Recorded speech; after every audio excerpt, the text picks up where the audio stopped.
मर्यादा पुरुषोत्तम भगवान राम के भक्त हमेशा प्रभु के बारे में जानना चाहते हैं। आपने भगवान राम के बारे में बहुत सी कथाओं में पढ़ा भी होगा।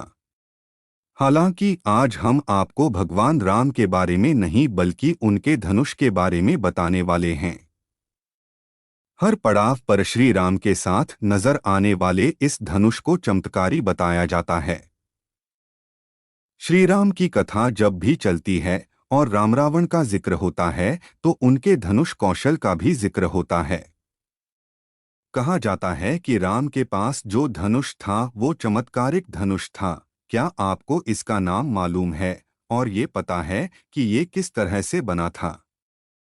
राम और उनके 3 भाइयों को धनुष बाण के साथ अन्य शस्त्रों को चलाने की शिक्षा गुरु वशिष्ठ ने दी थी।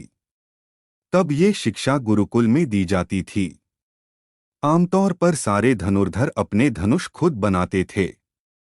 बाण भी खुद बनाकर इसे अभिमंत्रित करते थे। धनुष को बनाने की भी अपनी कला थी।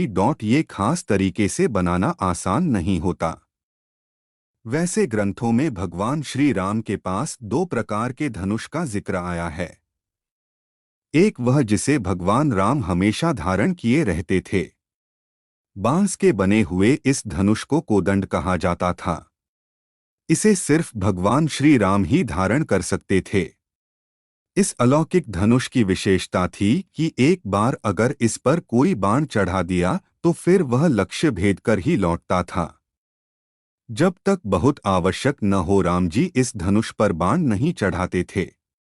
पूरे युद्ध में इसी कोदंड धनुष से भगवान राम ने कितने ही राक्षसों का अंत किया, लेकिन रावण का अंत राम जी ने अपने धनुष से नहीं किया।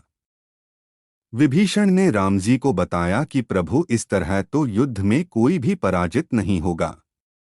रावण का अंत करने के लिए उस दिव्य अस्त्र की आवश्यकता है जो ब्रह्मा जी ने रावण को वरदान के रूप में प्रदान किया था।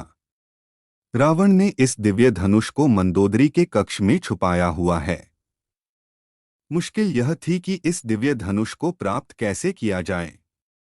इसके लिए सबसे उपयुक्त हनुमान जी ही नजर आए, क्योंकि वह बुद्धि बल से परिपूर्ण थे। हनुमान जी पहले भी लंका हो आए थे। हनुमान जी ब्राह्मण का वेश धारण कर मंदोदरी के महल में पहुंचे और अपनी बुद्धि के बल पर मंदोदरी से वह दिव्य धनुष प्राप्त किया। हनुमान जी आकाश मार्ग से लौटे और भगवान श्री राम को यह दिव्य धनुष सौंप दिया। इसी दिव्यास्त्र के जरिए भगवान श्री राम ने रावण के नाभि कुंड पर प्रहार किया, जिससे रावण का अंत हो सका। इस तरह रावण का अंत अपने ही अस्त्र से हो गया।